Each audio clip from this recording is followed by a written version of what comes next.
இன்றே டவுன்லோட் செய்து உங்கள் ஃபேவரட் ஷோக்களை என்ஜாய் பண்ணுங்க. ஜெயந்தி, காலைல சேராயிடுச்சு, போய் தண்ணி எடுத்துட்டு வா. சரிங்க.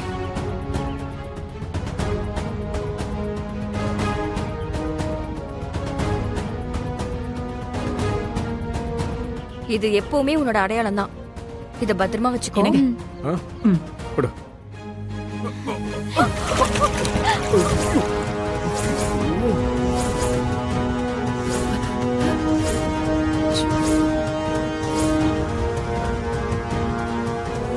பாத்து தர மாட்டேன். ஐயோ, கால் தடுக்கிச்சுமா. நான் வேணும்னே பண்ணல. சாரிமா. ஐயோ அண்ணா, நனைஞ்சிச்சுண்ணே. ஐயோ, என்ன பண்றது?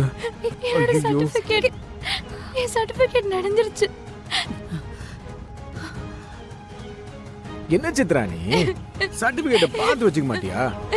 கால கழுவலாம் நான் பக்கெட்டியை தூக்குன அப்படியே ஊத்திக்கிச்சு. ஐயோ, என்ன அப்படி பாக்குற?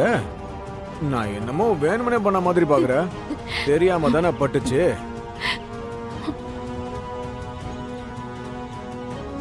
இவெல்லாம் மனுஷன் ஜென்மமே இல்ல. படிச்சிருந்தா தானே இதுக்கு சர்டிபிகேட்டோட அருமை தெரியும். ஒரு மண்ணும் தெரியாது. ரொம்ப நினைஞ்சிருச்சா? எங்க காட்டு. டேய், வாங்கி தொடச்சு விடுற. அண்ணா, சரிண்ணா.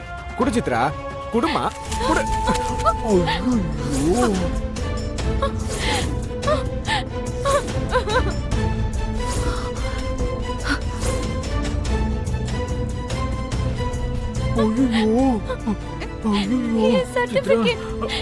டேய், என்னடா தீவா, சர்டிபிகேட் அது முக்கியமானதுன்னு சித்திர சொல்லிச்சுல.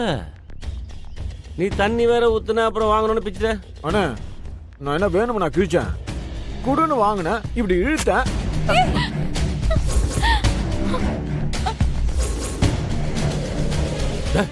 என்ன மறுபடியும் கிழிச்சிட்டே இருக்க?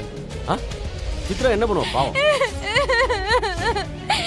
பாவம்டா.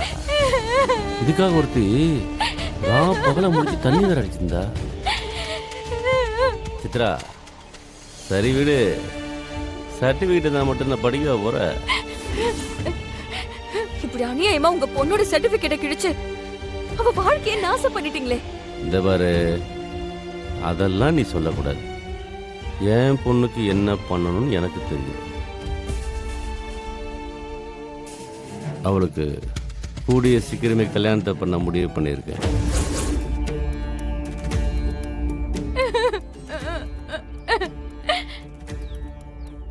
சித்ரா இப்பதான் ஸ்கூல் முடிச்சிருக்கா.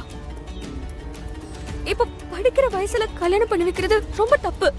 எது தப்பு எது ரைட்டுன்னு எனக்கு நல்லா தெரியும். அத நான் பார்த்துக்கிறேன். சித்ரா கல்யாணம் பண்ணி இன்னொரு வீட்டில் போய் எஜமானியாக போறா. பண்ண மாதிரி வேலைக்காரியா என் பொண்ணு கஷ்டப்பட மாட்டா.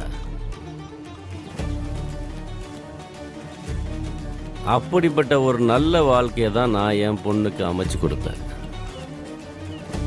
நீ சித்ராக்கு ஏதாவது புத்தி சொல்ல நினைச்சனா அவளை இந்த கல்யாணத்துக்கு சம்மதிக்க வைக்கிற வழியை பாரு.